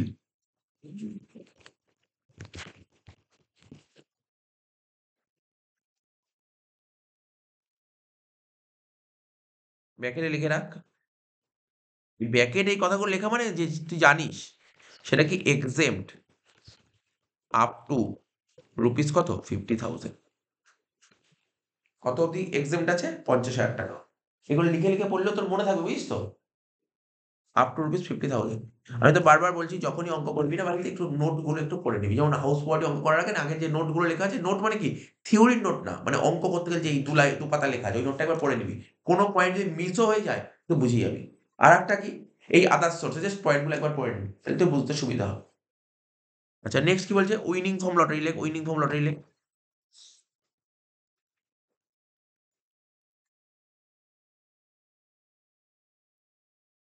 নেট দিয়ে যে গ্রস আসে ৯,০০০ টাকা ইন্টু কত হবে? ১০০ বাই কত হবে? ৭০। এটা জানিস তো ৯,০০০ ইন্টু ১০০ বাই ৭০ কর। ঠিক আছে তো? ১২,৮৫৭। ফিগারটা একটু অড টাইপের দিয়েছে ফিগার, বুঝলে তো? অড টাইপের ফিগার দিয়েছে। কিছু করার নেই। এখানে যদি ট্যাক্স যদি 10% হতো তাহলে রাউন্ডে বেরিয়ে ১০,০০০ বেরিয়ে যেত। তুই 10% ধরতে পারবি লটারির উপর কত হচ্ছে? 30%। লাস্ট পয়েন্ট কি বলেছিল দেখ, interest from post office cumulative time deposit Neil.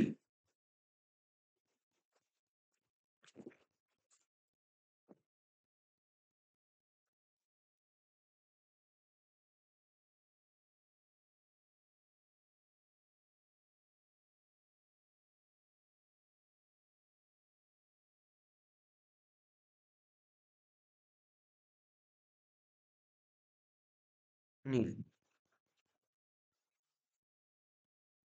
Answer কত হচ্ছে দেখ, 45,000 যোগ 12,857, ঠিক আছে, কত হচ্ছে 57,857,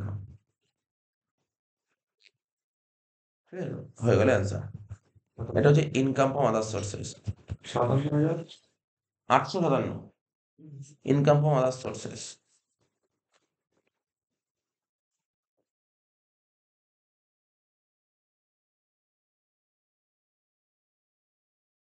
চলে আয় 7 দাগের অঙ্ক।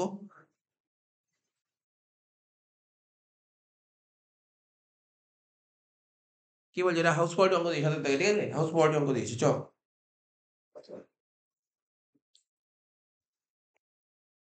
কি বলছে, C Manmohan is the owner of 2 houses in Kolkata. কলকাতায় দুটো বাড়ির মালিক। Particulars of the houses are given below. প্রথমটা বলছে সেলফ অকুপাইড, পরেরটা বলেছে let out for tenant business. এই অঙ্কটাই বলছি, সেই কিছু ডাউট ছিল তোর? দেখি, চ দাগ কাট। হ্যাঁ তো এইগুলো কোশ্চেন করবি না, হাউস প্রপার্টি অঙ্ক দেওয়া মানে 3টে দাগ হবে। হাউস প্রপার্টি যদি তোকে বলে ইনকাম ফ্রম হাউস প্রপার্টি বের করতে, তখন 3টে ঘর হবে, আর যদি বলে গ্যাপ বা ন্যাপ বের করতে, তখন যে কটা বাড়ি সে কটার ঘর।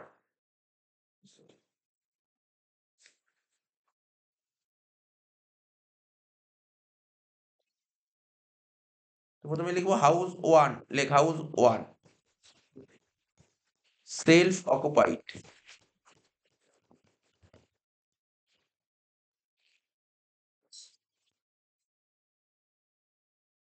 কি বলেছে, প্রথমে self occupied H1, self occupied শুরু হবে কোথা থেকে বুঝতেই পেরেছিস। প্রথমে লেখ নেট অ্যানুয়াল ভ্যালু, বলে সেকেন্ড ঘরে লিখবো নীল। আচ্ছা তোকে যদি জিজ্ঞাসা করে, যেহেতু তোদের বারবার বলছি কেন, তোদের তো এমসিকিউ থাকে এই জন্য জিজ্ঞাসা করছি, তোকে যদি বলে সেলফ অকুপাইড বাড়ি তো নীল হয়, ঠিকই তো, নেট অ্যানুয়াল, এটা কোন সেকশনে বলা আছে বলতে পারবি, কোন সেকশনে বলা আছে এটা? কে বলতে পারবি এটা কোন সেকশনে বলা আছে নীল হয়, কোন সেকশনে বলা আছে? আন্ডার সেকশন 23 সাবসেকশন 2 ক্লজ এ তে বলা আছে। সেকশন গুলো পড়ে নিবি সব। মাইনাস লিখবি ডিডাকশন, কারণ এমসিকিউর জন্য খুব ইম্পর্টেন্ট, এসে কেউ না, এমসিকিউর জন্য ইম্পর্টেন্ট।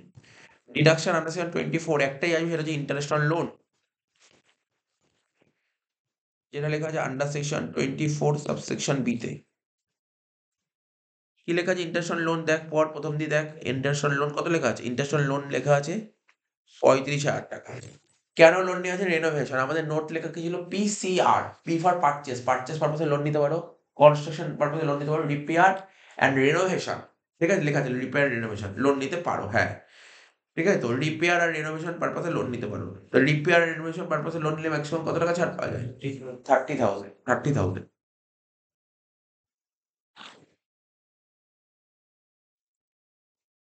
নীল থেকে 30 বাদ দিলে কত হবে, -30, ঠিক আছে, তো হয়ে গেল। এবার করবো হাউস 2, ব্র্যাকেটে কি লিখবো বল, লেট আউট। কলকাতায় বাড়ি ছিল, তাহলে প্রথমে কি লিখবো বল, গ্রস মিউনিসিপাল ভ্যালু,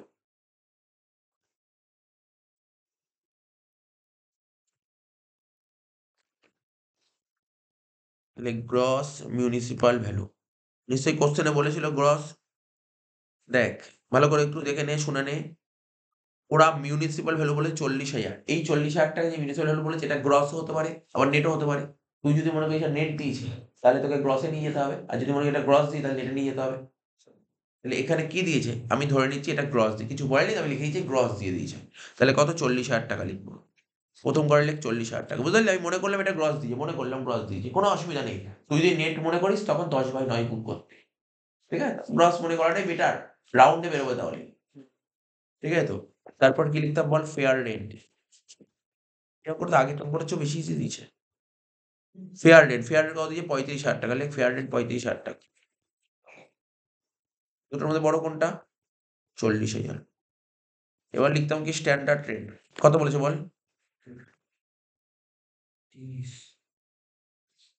30,000 টাকা। দুটোর মধ্যে ছোট কোনটা বল? 30,000। সেকেন্ড ঘরে লেখ, প্রথমে লেখ স্টেপ 1, রিজনেবল এক্সপেক্টেড রেন্ট। ব্র্যাকেটে একটা কথা আগের দিন বলেছিলাম লিখতে, লেখ। আমি বলে দিচ্ছি, লিখে নে, আগের দিন বলেছিলাম, কি বলেছিলাম মনে আছে তো? ব্র্যাকেটে লেখ, ব্র্যাকেটে লেখ রিজনেবল এক্সপেক্টেড রেন্টের ব্র্যাকেটে লেখ, লেখ municipal value or fair rate which one is higher.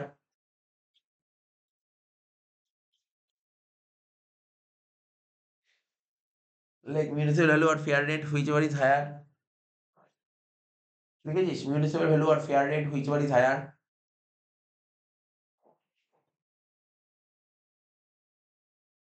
But subject to maximum of standard rate. But subject to maximum of standard rate, লিখেছিস তো? But subject to maximum of standard rate.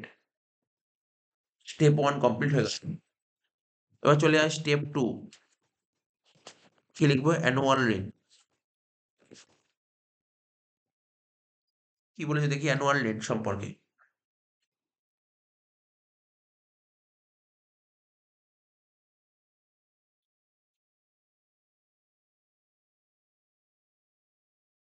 Annual rent কত বলছে? 48,000 টাকা, তাই তো?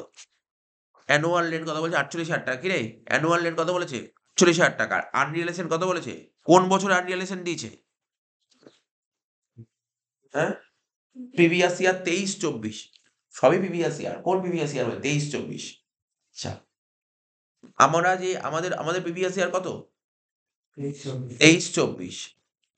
মনে আছে নিয়ম? নিয়ম শিখিয়েছিলাম তো? ভুলে গেলে কি করে শেখাবো আমি? আমি বলেছিলাম যদি কোশ্চেনে আনরিয়ালাইজ রেন্ট থাকে, কোন আনরিয়ালাইজ রেন্ট? প্রিভিয়াস ইয়ার, মানে 23-24 আনরিয়ালাইজ রেন্ট যদি থাকে, সেটা অ্যানুয়াল রেন্ট থেকে মাইনাস করে পাঠাতে হয়। বলেছিলাম, মনে করার চেষ্টা কর। অ্যানুয়াল রেন্ট থেকে আনরিয়ালাইজ রেন্ট মাইনাস হয় কোন unrealise? Previous year. Annual rent কত বলেছে অঙ্কে পড়? অ্যানুয়াল রেন্ট কত বলেছিল অঙ্কে? 48,000 টাকার আনরিয়ালাইজেশন 2,000 টাকা। তাহলে 48 থেকে 2 বাদ দিয়ে 46,000 টাকা লিখতে হবে এখানে।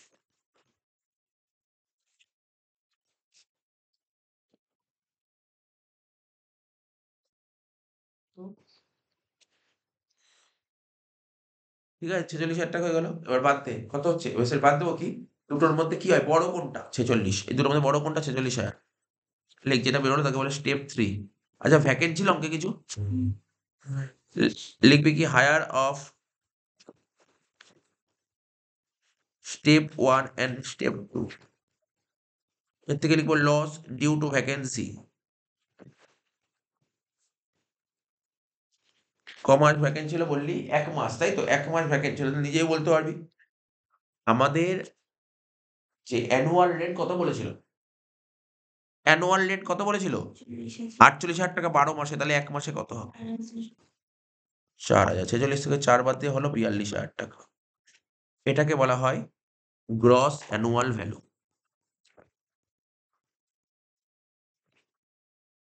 এটাকে বলা হয় গ্রস অ্যানুয়াল ভ্যালু। হয়ে গেল। এর থেকে মাইনাস করবো less municipal tax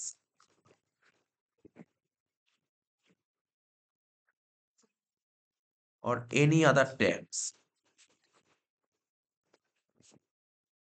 paid by the owner.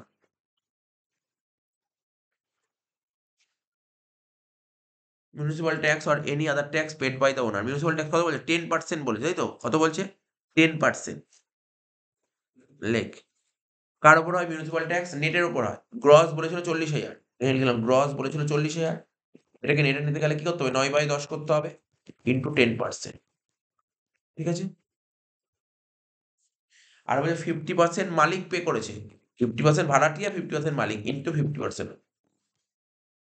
36,000, 40,000 না, 9/10 করে 36,000 হয়। 36,000 10% করলে 3,600, হাফ করলে হবে 1,800 টাকা। 1,800, 40,200 টাকা হলো। যেটা বেরোলো তাকে বলা হয় নেট অ্যানুয়াল ভ্যালু।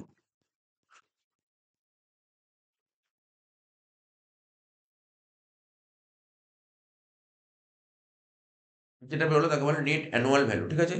এবার লিখবো কি ডিডাকশন আন্ডার সেকশন 24। প্রথমে লিখবো স্ট্যান্ডার্ড ডিডাকশন।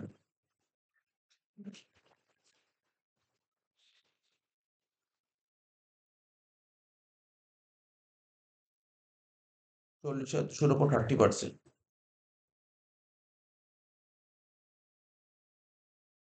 কত হচ্ছে 12,060।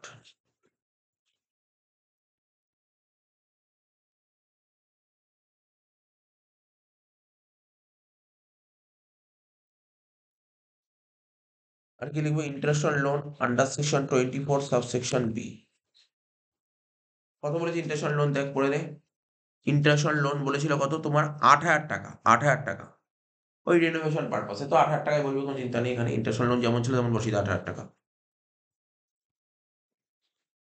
কত হবে 20,060 টাকা।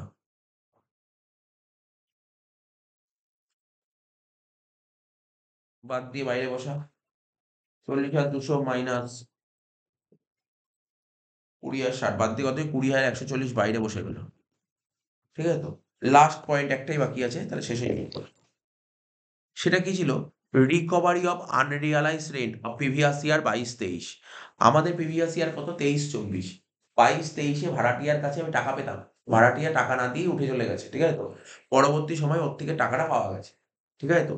যদি পরবর্তী সময় ওর থেকে টাকাটা পাওয়া যায়, তুই দেখ একটা চিন্তা ভাবনা কর, আমি তো একটু বুঝিয়ে দিচ্ছি। এই যে এখানে, এ দেখ এখানে অ্যানুয়াল রেন্ট থেকে আনরিয়ালাইজেশন কি করেছিলি? মাইনাস করেছিলি। মাইনাস করেছিলি মানে কি? তুই তোর রেন্টের মধ্যেই টাকাটা দেখাসনি। যেহেতু তুই রেন্টের মধ্যেই টাকাটা দেখাসনি, তাহলে তুই এর উপর 30% ডিডাকশন নিসনি। সিম্পল কনসেপ্ট বুঝবি, তাহলে তুই মনে রাখতে পারবি, কনসেপ্টটা বুঝবি। ধর এই বছর যে আনরিয়ালাইজেশন ছিল কত? 2,000 টাকা ছিল তো? তো এটাকে তো তুই রেন্ট রিসিপ্ট এর মধ্যে দেখাসনি। যেহেতু তুই 2,000 টাকা রেন্ট রিসিপ্ট এর মধ্যে দেখাসনি, তাহলে তুই 30% 2,000 টাকাও 30% ডিডাকশন নিসনি। তাই তো?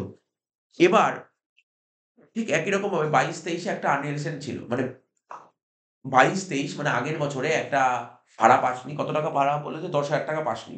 সেই টাকাটা এবছর পেয়ে গেছিস। তাহলে সেই বছর পাসনি মানে সে বছর তো তুই রেন্টে দেখাসনি। মানে সে বছর তুই 30% ডিডাকশন পাসনি। তাহলে এই বছর তুই যদি ইনকাম করেছিস, তুই 10,000 টাকা ইনকামের উপরেই ট্যাক্স দিবি? নাকি বললি না আমি তো ইনকাম করেছি, ইনকামের উপর তো ডিডাকশন আছে। 30% ডিডাকশন বাদ দিয়ে ট্যাক্স দিবি। কোনটা? কোনটা করা উচিত? 30% বাদ দিয়ে। এটা হচ্ছে রুল আর কিছু নয়। সিম্পল ব্যাপার একদম। সরকার যে রুল তৈরি করেছে, একদম কনসেপ্টটা পুরোপুরি ক্লিয়ার রাখতে হবে তোকে। তুই যদি কোনো একটা ইনকাম করিস তার থেকে একটা ছাড় পাবি। তুই আগের বছর তো 10,000 টাকা কামাতে পারিসনি। তুই তো টাকাটা পাসনি, তাই ওই বছর তুই 30% ডিডাকশন নিসনি। এবছর কামাচ্ছিস, এবছর ডিডাকশন দিবি। এটা হচ্ছে রুল। তাহলে কি লিখবি লাস্টে কি লিখবি? Recovery of unrealised rent.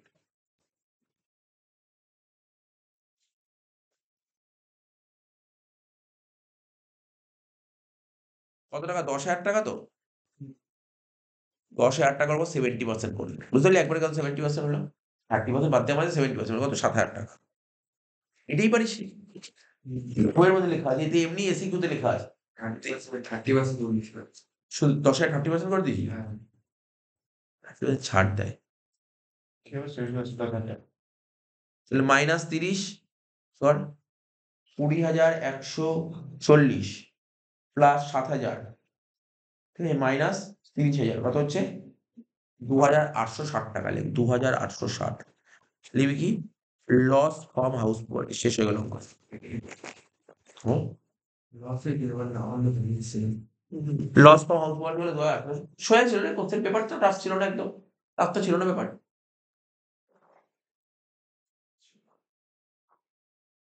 লেখ লস ফ্রম হাউস প্রপার্টি কত হলো? 2,860।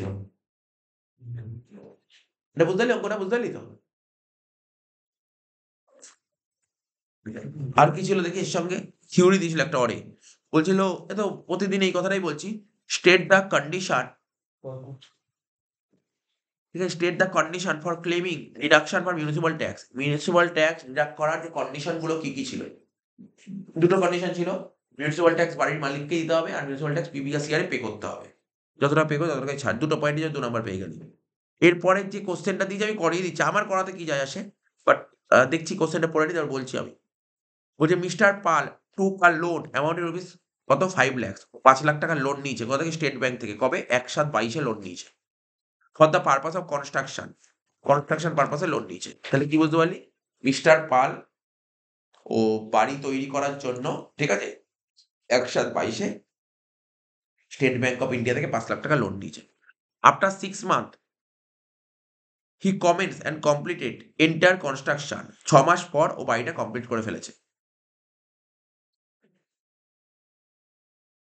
আচ্ছা ১/৭/২২ থেকে এর ডেটটা কি গন্ডগোল ছিল? দেখতো। After 6 month he comments and completed the entire construction. ৬ মাস পর ও বাড়িটা কমপ্লিট করে ফেলেছে। আচ্ছা অন 1/10/13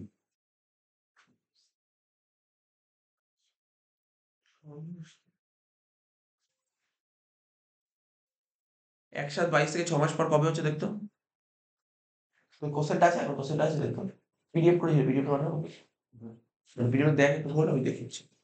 এর থেকে ৬ মাস পর কত? ১/৭/২২ থেকে ৬ মাস পর মানে হচ্ছে তোর অ্যাকচুয়ালি ১/১/২৩ হওয়ার কথা। দেখ তো ওটা ১/১/২৩ লেখা ছিল নাকি?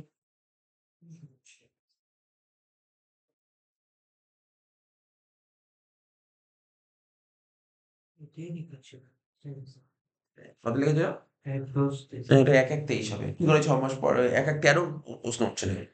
১৩ প্রশ্ন উঠছে না। আফটার 6 মান্থ হি কমেন্টস, ঠিক আছে? After 6 month he comments and completed entire construction লিখেছে ১/১০/১৩। যাই হোক এই অঙ্কগুলো কিভাবে করতে হয়? অ্যাকচুয়ালি এই অঙ্ক তোদের তো সিলেবাসে নেই, এর থিওরি আছে তোদের সিলেবাসে, অঙ্ক নেই। আমি বলে দিচ্ছি।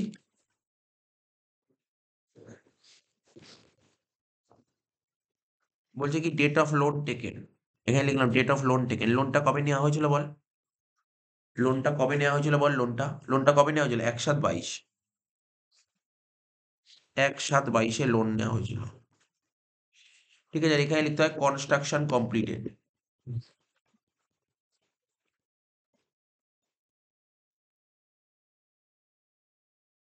তো বাড়িটা কবে কমপ্লিট হয়েছে?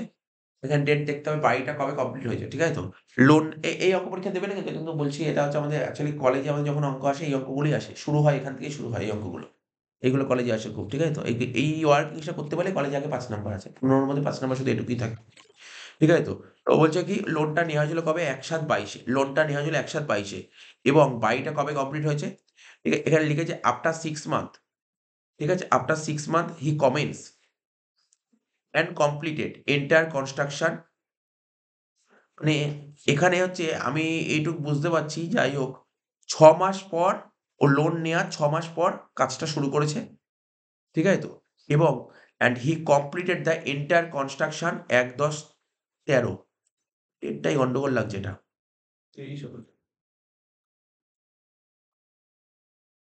আচ্ছা আমি এই অঙ্কটা আমি বাদ দিয়ে পরে দেখবো এই কোয়েশ্চেনটা ভালো করে দেখবো। মানে কোয়েশ্চেনটা কি ভুল আছে? আমার কোয়েশ্চেনটা ভুল লাগছে একটু। ঠিক আছে? আমি পরে দেখে নেবো। পরে দেখে নিয়ে করিয়ে দেবো এই অঙ্কটা। এই অঙ্কটা পরে করিয়ে দেবো। ঠিক আছে? এই অঙ্কটা আমি পরে করিয়ে দেবো। ঠিক আছে? এই অঙ্কটা রেখে দিলাম। পরে করিয়ে দেবো। আচ্ছা নেক্সট কি বলেছে? ৩ এরটা বলছে discuss the taxability of the house property if the assessee occupy more than 2 property for own residential purpose. নতুন অ্যামেন্ডমেন্ট দিয়েছে এটা। নতুন অ্যামেন্ডমেন্ট দিয়েছে। বলছে যদি এরকম হয় বলে তোমার আজকে ধর আমার ৩ খানা বাড়ি আছে। ভালো করে শুনবি। ৩ খানা বাড়ি আছে। একটা ধর একটা কলকাতাতে বাড়ি আছে, একটা মুম্বাইতে বাড়ি আছে, আর একটা দিল্লিতে বাড়ি আছে। ৩ টে বাড়ি আছে। এবার বলতে হবে যে কোন বাড়িটা কি পারপাস এ ব্যবহার করি। বলে তো কোন বাড়িটা কি পারপাস এ ব্যবহার করি। বলছে যে কলকাতার বাড়িটাতেও সেলফ অকুপাইড মানে থাকবো। মুম্বাইয়ের বাড়িটাতেও থাকবো। আবার দিল্লির বাড়িটাতেও থাকবো। আগে গভর্নমেন্টের রুল কি ছিল? আগে গভর্নমেন্টের রুল ছিল যে একটা মানুষ, ঠিক আছে? জেনারেলি একটা বাড়িতেই থাকতে পারে। কিন্তু সরকার পরে কিছু অ্যামেন্ডমেন্ট নিয়ে এসছে। অ্যামেন্ডমেন্টে কিছু চেঞ্জ করেছে। বলছে না, এরকম তো হতেই পারে। একটা মানুষ দুটো বাড়িতে থাকছে। ধর একটা জায়গায় চাকরি করে, যেখানে চাকরি করে সেখানে একটা বাড়ি তৈরি করে রেখেছে। আবার যেখানে থাকে সেখানেও মানে ফ্যামিলি নিয়ে থাকে যেখানে, সেখানে একটা বাড়ি আছে। দুটো বাড়ি থাকতে পারে। সরকার নতুন যে অ্যামেন্ডমেন্ট নিয়ে এসছে। কিন্তু দুটোর বাড়ি বেশি বাড়িতে থাকতে পারে না। ঠিক আছে তো? যদি দুটো মানে বলছি যে তোমার ৩ টে বাড়ি যদি থাকে, তাহলে দুটো বাড়িতে তুমি বসবাস করতে পারো। মনে করছি এরপরে যে একটা বাড়ি এক্সট্রা হবে মনে করা হবে ওই বাড়িটা তুমি ভাড়া দিয়েছো, মনে করা হবে ওই বাড়িটাকে লেট আউট বলবেন তো হবে না, বলতে হবে ডিম টু বি লেট আউট, মনে করা হবে ডিম টু বি লেট আউট। এটা হচ্ছে সরকারের যে নতুন নিয়ম এসেছে, অ্যামেন্ডমেন্টে এই কথাটা বলা হয়েছে। তো বলছে যে ডিসকাস দ্য ট্যাক্সেবিলিটি, এটা বইতেও নেই, তোদের বইতে পাবি না, তোদের বইতে এটা নেই। এটা যাই হোক, যেখান থেকে এটা actually আমাদের কলেজে আসে, ঠিক আছে? তো এটা হচ্ছে খুব সম্ভবত 23(1) লেখা আছে। বলছে discuss the taxability of house property if the assessee occupy, assessee যদি মোর দ্যান 2 প্রপার্টি, ঠিক আছে? দুটোর বেশি বাড়ি যদি তোমার সেলফ অকুপাইড হয়, ঠিক আছে তো? এখানে বলছে discuss the taxability of the house property if the assessee occupy more than 2 property own residential house. সেক্ষেত্রে তো 3 টে বাড়ি যদি দেয়, দুটোর বাড়ি বেশি বাড়ি মানে 3 টে বাড়ি দিয়েছে, তার মধ্যে তুই যেকোনো দুটো বাড়িকে সেলফ অকুপাইড ধরবি, বাকিটাকে লেট আউট ধরবি, যেকোনো দুটি বাড়ি। এবার স্যার কোনটা, সেটা তোর চয়েস, ঠিক আছে তো? এটাই রুলে লেখা আছে। ব্যাস এই ছিল, এই হচ্ছে পেজ। আর তবে এই একটা এখানে একটা অঙ্ক ছিল, এটা আমি পরে দেখবো যে কোশ্চেনটা কি ছিল, তারপরে ইয়ে করে দেব। এই পেজটা শেষ হলো।